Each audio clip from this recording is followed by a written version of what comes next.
Chapter 34, Connor. Like Risa, Connor finds his niche by accident. Connor never considered himself mechanically capable, but there are few things he can stand less than a bunch of morons standing around looking at something that doesn't work and wondering who's going to fix it. During that first week, while Risa's off learning how to be an exceptionally good fake doctor, Connor decides to figure out the workings of a fried air conditioning unit, then find replacement parts for one of the junk piles and get it to working again. He soon comes to realize it's the same with every other broken thing he comes across.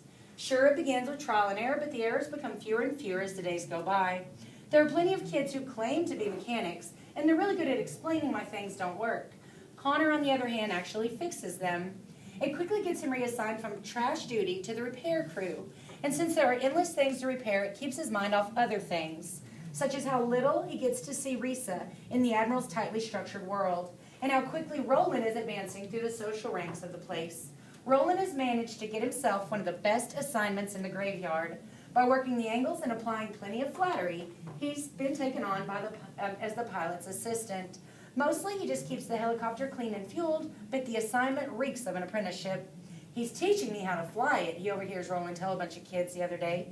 Connor shudders to think of Roland behind the controls of a helicopter, but many kids are impressed by Roland. His age gives him seniority, and his manipulations gain him either fear or respect from a surprising number of others. Roland draws his negative energy from the kids around him, and there are a lot of kids here for him to draw from. Social manipulation is not one of Connor's strengths. Even among his own team, he's a bit of a mystery. Kids know not to tread on him because he has a low tolerance for irritation and idiocy. But there's no one they'd rather have on their side than Connor. People like you because you've got integrity, Hayden tells him, even when you're being an ass. Connor has to laugh at that. Him, integrity? There have been plenty of people in Connor's life who would think differently. But on the other hand, he's changing. He's been getting into fewer fights. Maybe it's because there's more room to breathe here than in the warehouse. Or maybe it's because he's been working out his brain enough to successfully muscle his impulses into line. A lot of that has to do with Risa, because every time he forces himself to think before acting, it's her voice in his head telling him to slow down. He wants to tell her, but she's always so busy in the medical jet, and you don't just go up to somebody and say, I'm a better person because you're in my head. Still, she's also in Roland's head, and that worries Connor. At first, Risa had been a tool to provoke Connor into a fight, but now Roland sees her as a prize. Now, instead of using brute strength against her, he tries to charm her at every turn. You're not actually falling for him, he asked her one day, on one of the rare occasions he gets to see her alone. I'll pretend you didn't just ask that, she tells him in disgust. But Connor has reason to wonder. On the first night here, he offered you his blanket and you accepted it, he points out, only because I knew it would make him cold. And when he offers you his food, you take it, because it means he'll go hungry. It's coolly logical. Connor finds it amazing that she can put her emotions aside and be as calculating as Roland, beating him at his own game. Another reason for Connor to admire her.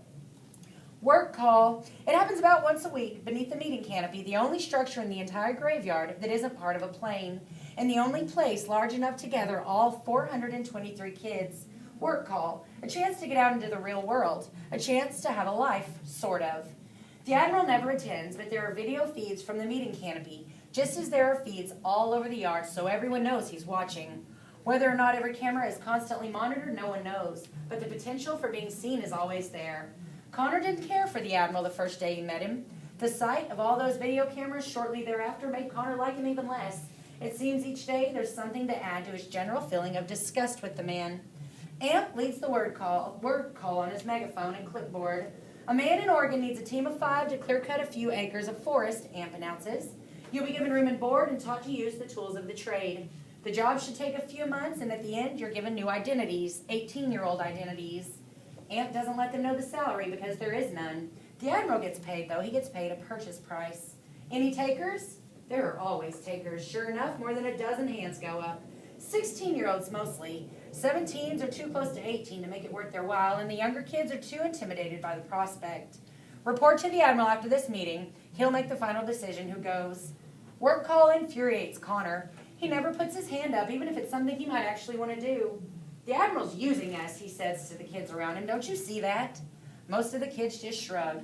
But Hayden's there, and he never misses an opportunity to add his peculiar wisdom to a situation. I'd rather be used whole than in pieces, Hayden says. Amp looks at his clipboard and holds up the megaphone again. House cleaning services, he says. 3 are needed, females preferred. No false IDs, but the location is secure and remote, which means you'll be safe from the juvie cops until you turn 18. Connor won't even look. Please tell me no one raised their hand. About 6 girls, all 17-year-olds it looks like, says Hayden. I guess no one wants to be a house girl for more than a year.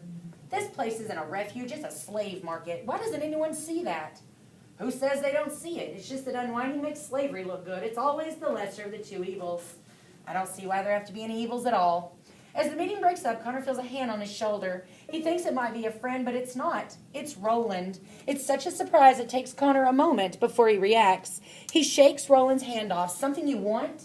Just to talk. Don't you have a helicopter to wash? Roland smiles at that. Less washing, more flying. Cleaver made me his unofficial co-pilot. Cleaver must have a death wish. Connor doesn't know who he's more disgusted with, Roland or the pilot for being suckered in by him. Roland looks around the thinning crowd. The Admiral's got some racket going here, doesn't he says. Most of the losers here don't care, but it bothers you, doesn't it? Your point? Just that you're not the only one who thinks the Admiral needs some retraining. Connor doesn't like where this is going. What I think of the Admiral's my business. Of course it is. Have you seen his teeth, by the way? What about them? Pretty obvious they're not his. I hear he keeps a picture of the kid he got them from in his office. An Unwind who, like us, thanks to him, never made it to 18. Makes you wonder how much more of him comes from us. Makes you wonder if there's anything left of the original Admiral at all. This is too much information to process in the here and now, and considering the source, Connor doesn't want to process it at all. But he knows he will. Roland, let me make this as clear to you as I can. I don't trust you. I don't like you. I don't want to have anything to do with you. I can't stand you either, Roland says. Then he points to the Admiral's jet. But right now, we've got the same enemy. Roland strolls off before anyone else can take notice of their conversation, leaving Connor with a heaviness in his stomach. The very idea that he and Roland could in any way be on the same side makes him feel like he swallowed something rancid. For a week, the seed that Roland planted in Connor's brain grows. It's fertile ground because Connor already distrusts the Admiral. Now every time he sees the man, Connor notices something. His teeth are perfect. They're not the teeth of an aging war veteran. The way he looks at people, looking into their eyes as if he were sizing those eyes up, looking for a pair that might suit him. And the kids that disappear on work calls, since they never come back, who's to know where they really go? Who's to say they don't get sent off to be unwound? The Admiral says his goal is to save unwinds, but what if he's got an entirely different agenda? These thoughts keep Connor awake at night, but he won't share them with anyone, because once he does, it aligns him with Roland, and that's an alliance he never wants to make. During their 4th week at the graveyard, while Connor is still building his case against the Admiral in his own mind, a plane arrives. It's the first one since the old FedEx jet that brought them here, and like the jet, it's packed full of live cargo. While the 5 Goldens march the new arrivals from their jet, Connor works on a faulty generator. He watches them with mild interest as they pass, wondering if any of them will be more mechanically skilled than him and bump him into a less available position. Then, toward the back of the line of kids, is a face he thinks he recognizes. Someone from home? No, someone else. All at once it comes to him who this is. It's the boy he was sure had been unwound weeks ago. It's the kid he kidnapped for his own good. It's Lev. Connor drops his wrench and runs toward him, but gains control before he gets there, burying his mixed flood of feelings beneath a calm saunter. This is the kid who betrayed him. This is the kid who you once swore he'd never forget. And yet the thought of him unwound had been too much to bear. But Lev hasn't been unwound. He's right here, marching off to the supply jet. Connor's thrilled. Connor's furious.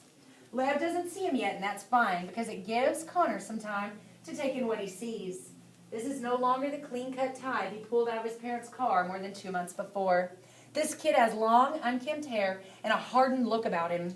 The kid isn't in tithing whites, but wears torn jeans and a dirty red t-shirt.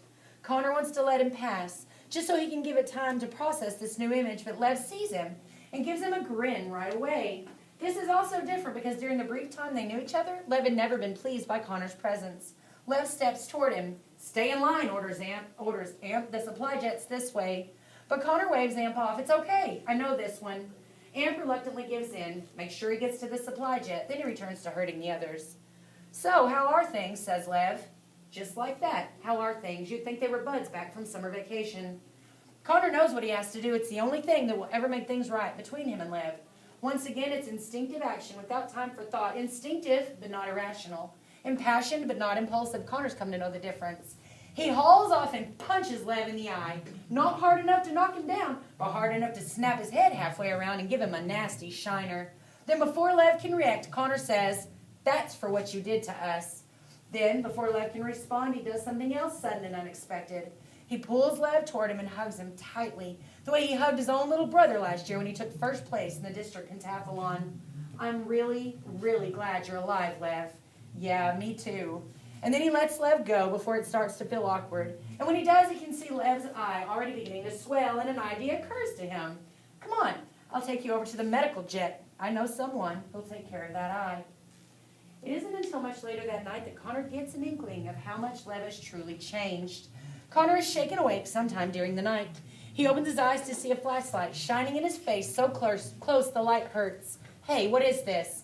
"Shh," says a voice behind the flashlight. "It's Lev." Lev should have been in the newcomer's jet. That's where all the kids go until they're sorted into their teams. There are strict orders that no one is out at night.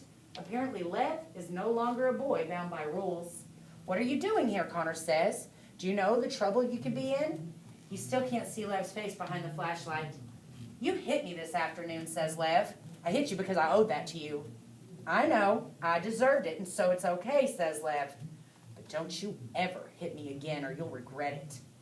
Although Connor has no intention of ever punching Lev out again, he does not respond well to ultimatums. "I'll hit you," says Connor, "if you deserve it."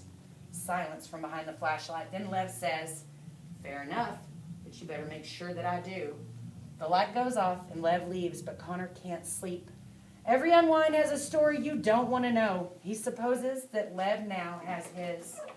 The Admiral calls for Connor 2 days later. Apparently he has something in need of repair. His residence is an old 747 that was used as Air Force One years before any of the kids here were born.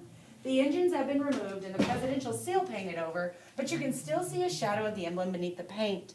Connor climbs the stairs with a bag of tools, hoping that whatever it is, he can get in and out quickly.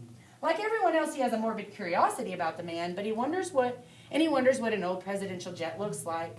But being under the Admiral's scrutiny scares the hell out of him. He steps to the hatch to find a couple of kids tidying up.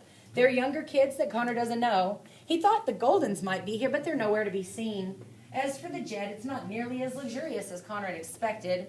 The leather seats have tears. The carpet is almost worn through. It looks more like an old motorhome than Air Force One. Where's the Admiral?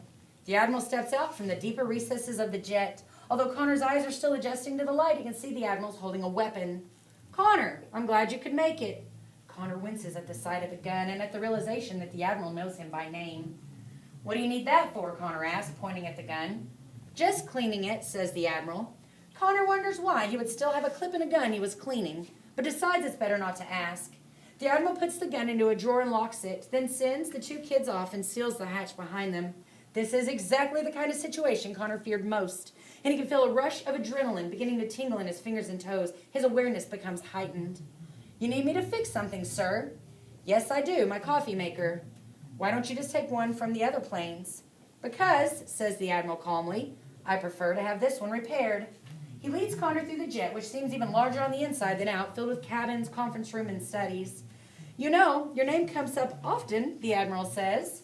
This is news to him, and not welcome news either. Why? First for the things you repair, then for the fighting. Connor senses a reprimand on its way. Yes, he's had fewer fights here than usual, but the Admiral's a man of zero tolerance. Sorry about the fighting. Don't be. Oh, there's no question that you're a loose cannon, but more often than not, you're aimed in the right direction. I don't know what you mean, sir. From what I can see, each fight you've engaged in has resolved one problem or another, even the fights you lose. So even then you're fixing things. He offers Connor that wide-toothed smile. Connor shudders. He tries to hide it, but he's sure the Admiral sees it. They come to a small dining room and galley. "Here we are," says the Admiral. The old coffee maker sits on the counter. It's a simple device. Connor's about to pull out a screwdriver and open the back when he notices it's not plugged in. When he plugs it in, the light comes on and it starts to gurgle out coffee into a little glass pot. "Well, how about that?" says the Admiral with another one of his terrible grins. "I'm not here for the coffee maker, am I?" "Have a seat," says the Admiral. "I'd rather not." "Have one anyway." That's when Connor sees the picture. There are several photos on the wall, but the one that captures Connor's attention is of a smiling kid about his age. The smile looks familiar. In fact, it looks exactly like the Admiral's smile. It's just like Roland had said. Now Connor wants to bolt, but Reese's voice is in his head again, telling him to scan his options. Sure, he can run. Chances are he'd get to the hatch before the Admiral can stop him, but opening the hatch won't be easy. He could hit the Admiral with one of his tools. That might give him enough time to get away, but where would he go? Beyond the graveyard, there's just desert, and more desert. In the end, he realizes his best choice is to do what the Admiral says. He sits down. "You don't like me?" asks the Admiral. Connor won't meet his gaze. "You saved my life by bringing me here. You will not avoid answering this question. You don't like me, do you?" Connor shudders once more, and this time he doesn't even try to hide it. "No, sir, I don't. I want to know your reasons." Connor lets out a single rueful chuckle as his answer. "You think I'm a slave dealer," says the Admiral, "and that I'm using these unwinds for my own profit. If you know what I'm going to say, why ask me? I want you to look at me." But Connor doesn't want to see the man's eyes, or more accurately, doesn't want the Admiral seeing his. "I said look at me." Reluctantly, Connor lifts his eyes and fixes them on the Admiral's. "I'm looking." "I believe you're a smart kid, and I want you to think. Think. I'm a decorated Admiral of the United States Navy. Do you think I need to be selling children to earn money? I don't know. Think. Do I care about money and lavish things? I do not live in a mansion. I do not vacation on a tropical island. I spend my time in the stinking desert, living in a rotting plane 365 days a year. Why do you think that is? I don't know. I think you do." Connor stands up now in spite of the Admiral's tone of voice. He feels less and less intimidated by him. Whether it's wise or whether it's foolhardy, Connor decides to give the Admiral what he's looking for. "You do it because of the power. You do it because it lets you keep hundreds of helpless kids in the palm of your hand. And you do it because you can pick and choose who gets unwound and which part she'll get." The Admiral's caught off guard by this. Suddenly he's on the defensive. "What did you say?" "It's obvious. All those scars and those teeth. They're not the ones you were born with, are they? So what is it you want from me? My eyes or my ears? Or maybe it's my hands that fix things so well. Is that why I'm here? Is it?" The Admiral's voice is a predatory growl. "You've gone too far. No, you've gone too far." The fury in the Admiral's eyes should terrify Connor, but his cannon has come loose and it's beyond locking down.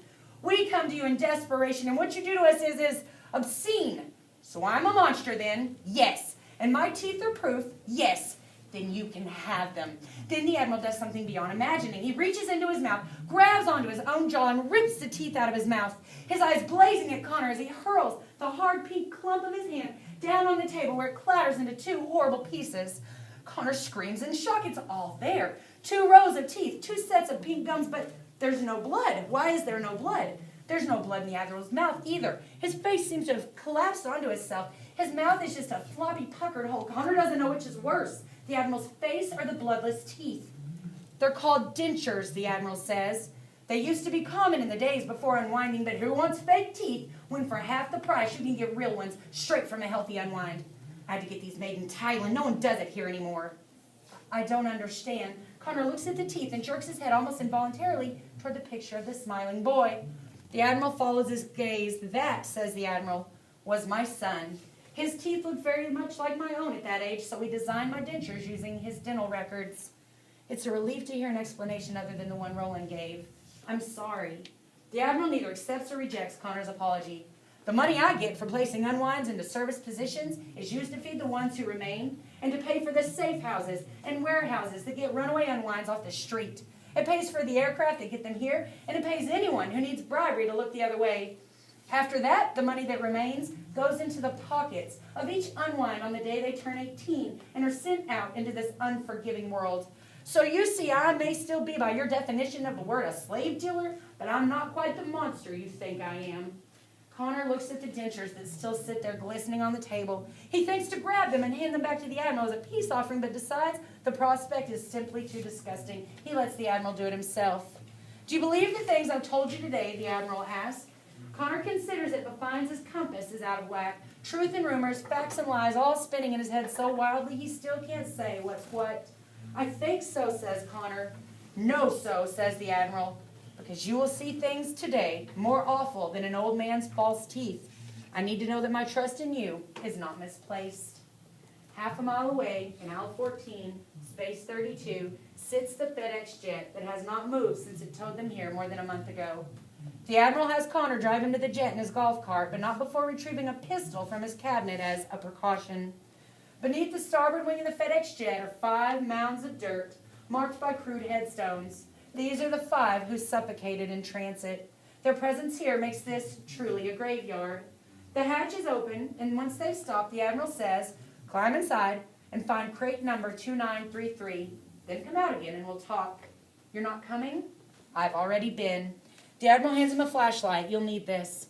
Connor stands on the roof of the cart, climbs through the cargo hatch, and turns on the flashlight. The moment he does, he has a shiver of a memory. It looks exactly as it did a month ago. Open crates and overtones of urine, the afterbirth of their arrival. He works his way deeper into the jet, passing the crate that he, Imby, and Diego had occupied. Finally, he finds number 2933. It was one of the first crates to be loaded. The hatch is open just a crack. Connor pulls it open the way and shines the light in. When he catches sight of what's inside, he screams and reflexively lurches back, banging his head on the crate behind him. The Admiral could have warned him, but he hadn't. Okay, I know what I saw. There's nothing I can do about it, and nothing in there can hurt me. Still, he takes time to prepare himself before he looks again. There are 5 dead kids in the crate, all 17-year-olds.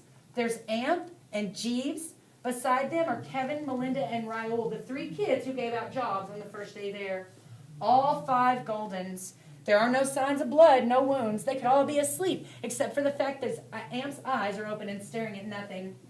Connor's mind reels. Did the Admiral do this? Is he mad after all? But why would he? No, it has to have been someone else. When Connor comes out into the light, the Admiral is paying his respects to the 5 kids already buried beneath the wing. He straightens the markers and even out the mounds. They disappeared last night. I found them sealed in the crate this morning, the Admiral tells him. They suffocated, just like the first 5 did, in the same crate. Who would do this? Who indeed, says the Admiral. Satisfied with the graves, he turns to Connor.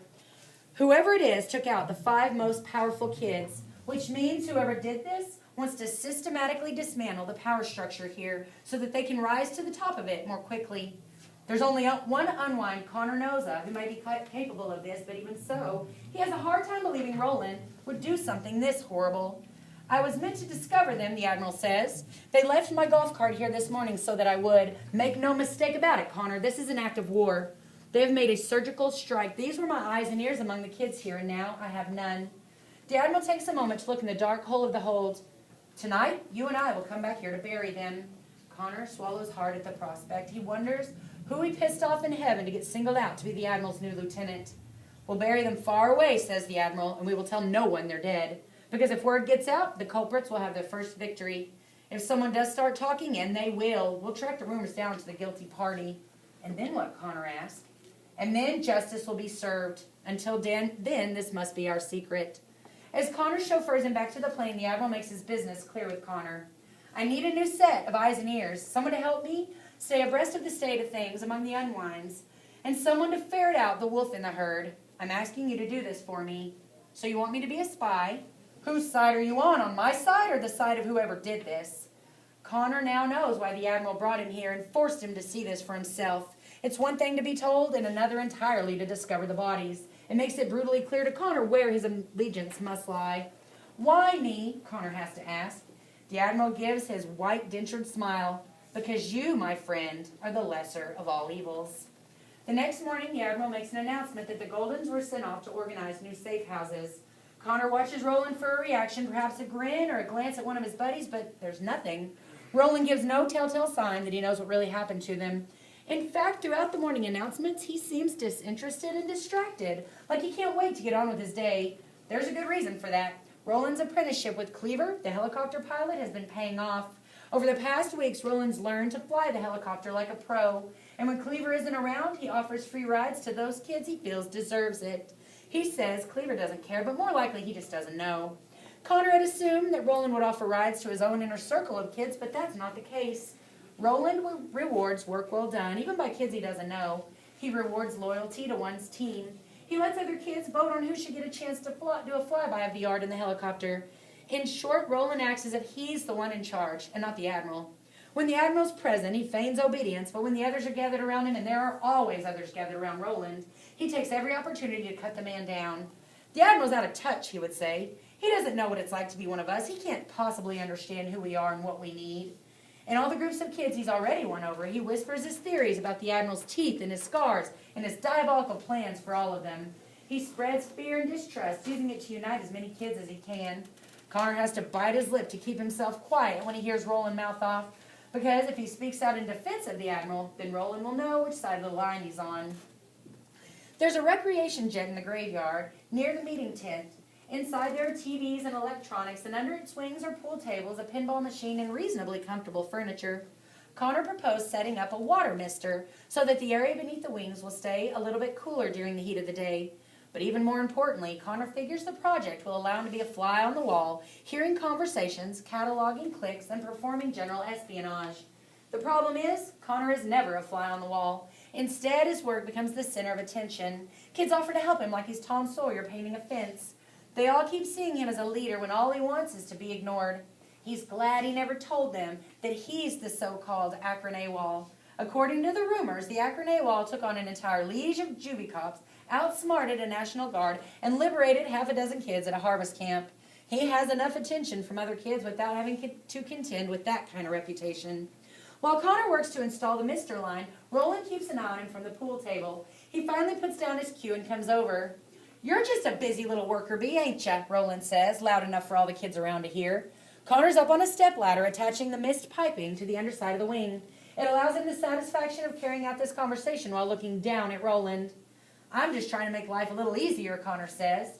"We need a mister down here. Wouldn't want anyone to suffocate in the heat." Roland keeps a poker face. "Looks like you're the Admiral's new golden boy now that the others have left."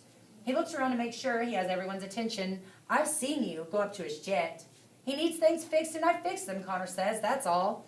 Then, before Roland can push his interrogation, Hayden speaks up from the pool table. "Connor's not the only one going up there," Hayden says. "There's kids going in and out all the time. Kids with food, kids cleaning. I've heard he's taken an interest in a certain mouth breather we all know and love." All eyes turn toward Imby, who's become a fixture at the pinball machine since he arrived. "What? You've been up to the Admiral's, haven't you?" Hayden says. "Don't deny it." So what does he want? I'm sure we'd all like to know." Imby squirms, uncomfortable at the center of everyone's attention. "He just wanted to know stuff about my family." This is news to Connor. Perhaps the Admiral's looking for someone to help him ferret out the killer. True, Imby's much less visible than Connor, but a fly on the wall shouldn't actually be a fly on the wall. "I know what it is," says Roland. "He wants your hair." "Does not." "Yeah, his own hair's thinning, right? And you got yourself a nice mop up there. The old man wants to scalp you and send the rest of you off to be unwound." "Shut up." Most of the kids laugh. Sure, it's a joke, but Connor wonders how many think Roland might actually be right. Imby must suspect something himself because he looks kind of sick. It makes Connor furious. "That's right, pick on Imby," says Connor. "Show everyone just how low you are." He climbs down off the ladder, facing Roland eye to eye. "Hey, did you notice Amp left his megaphone? Why don't you take his place? You're such a loudmouth. You'd be perfect for it." Roland's response comes without the slightest smile. "I wasn't asked." That night, Connor and the Admiral have a secret meeting in his quarters, drinking coffee made by a machine rumored to be broken. They speak of Roland and Connor's suspicions about him, but the Admiral's not satisfied. "I don't want suspicion, I want proof. I don't want your feelings, I want evidence." The Admiral adds some whiskey from a flask to his own coffee. When Connor's done with his report, he gets up to leave, but the Admiral won't let him. He pours Connor a second cup of coffee, which will surely keep him up all night, but then he doubts he'll be sleeping well tonight anyway. "Very few people know what I'm about to tell you," says the Admiral, "so why tell me?" "Because it serves my purposes for you to know." It's an honest answer, but one that keeps his motives hidden. Connor imagines he must have been very good in war. "When I was much younger," begins the Admiral, "I fought in the Heartland War. The scars you so impertinently assume were transplant scars came from a grenade." "Which side were you on?" The Admiral gives Connor that scrutinizing look he's so good at. "How much do you know about the Heartland War?" Connor shrugs. "It was the last chapter in our history book, but we had state testing, so we never got to it." The Admiral waves his hand in disgust. Textbooks sugar-coated anyway. No one wants to remember how it really was. "You asked which side I was on? The truth is there were 3 sides to the war, not 2. There was the Life Army, the Choice Brigade, and the remains of the American military, whose job it was to keep the other 2 sides from killing each other. That's the side I was on. Unfortunately, we were not successful. You see, a conflict always begins with an issue, a difference of opinion and argument. But by the time it turns into a war, the issue doesn't matter anymore, because now it's about one thing and one thing only, how much each side hates the other." The Admiral pours a little more whiskey into his mug before he continues. "There were dark days leading up to the war. Everything that we think defines right and wrong was being turned upside down. On one side, people were murdering abortion doctors to protect the right to life, while on the other side, people were getting pregnant just to sell their fetal tissue. And everyone was selecting their leaders not by their ability to lead, but by where they stood on a single issue. It was beyond madness. Then the military fractured, both sides got a hold of weapons of war, and two opinions became two armies determined to destroy each other. And then came the Bill of Life. The mention of it sends ice water down Connor's spine. He never used to be bothered by it, but things change once you become an unwind. I was right there in the room when they came up with the idea that pregnancy could be terminated retroactively once a child reaches the age of reason, says the Admiral. At first, it was a joke. No one intended it to be taken seriously. But that same year, the Nobel Prize went to a scientist who perfected neurographing, the technique that allows every part of a donor to be used in transplant. The Admiral takes a deep gulp of his coffee. Connor hasn't had a bit of a second cup. The thought of swallowing anything right now is out of the question. It's all he can do to keep the first cup down.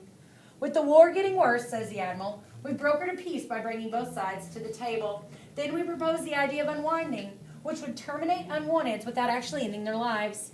We thought it would shock both sides into seeing reason, that they would stare at each other across the table and someone would blink. But nobody blinked. The choice to terminate without ending life, it satisfied the needs of both sides. The Bill of Life was signed and the Unwind Accord went into effect and the war was over. Everyone was so happy to end the war no one cared about the consequences. The Admiral's thoughts go far away for a moment and then he waves his hand. I'm sure you know the rest. Connor might not know all the particulars, but he knows the gist. People wanted parts. Demanded is more like it. A cancerous colon could be replaced with a healthy new one. An accident victim who would have died from internal injuries could now have fresh organs. A wrinkled arthritic hand could be replaced by one 50 years younger. And all those new parts had to come from somewhere. The Admiral paused for a moment to consider it. Of course, if more people had been organ donors, unwinding would have never happened. But people like to keep what's theirs, even after they're dead.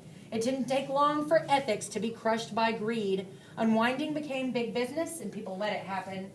The Admiral glances over at the picture of his son. Even without the Admiral telling him, Connor realizes why, but he allows the Admiral the dignity of his confession. My son, Harlan, was a great kid. Smart. He was troubled, though. You know the type. I am the type, says Connor, offering a slight grin. The Admiral nods. It was just about 10 years ago. He got in with the wrong group of friends, got caught stealing. Hell, I was the same at his age. That's why my parents first sent me to military school, to straighten me out. Only for Harlan, there was a different option, a more efficient option. You had him unwound. As one of the fathers of the Unwind Accord, I was expected to set an example. He presses his thumb and forefinger against his eyes, stemming off tears before they can flow. We signed the order, then changed our minds, but it was already too late. They had taken Harlan right out of school into harvest camp and rushed him through. It had already been done. It never occurred to Connor to consider the toll unwinding had on the ones who signed the order. He never thought he could have sympathy for a parent who could do that, or sympathy for one of the men who made unwinding possible. I'm sorry, Connor says, and he means it. The Admiral stiffens up, sobers up almost instantly. You shouldn't be. It's only because of his unwinding that you're here. Afterward, my wife left me and formed a foundation in Harlan's memory. I left the military, spent several years more drunk than I am now, and then 3 years ago I had the big idea. This place, these kids, are the result of it. To date, I've saved more than 1,000 kids from unwinding. Connor now understands why the Admiral was telling him these things. It was more than just a confession. It was a way of securing Connor's loyalty, and it worked. The Admiral was a darkly obsessed man, but his obsession saved lives. Hayden once said that Connor had integrity. The same integrity locks him firmly on the Admiral's side. And so Connor holds up his mug. To Harlan, he says. To Harlan, echoes the Admiral. And together they drink to his name. Bit by bit, I'm making things right, Connor, the Admiral says. Bit by bit, in more ways than one.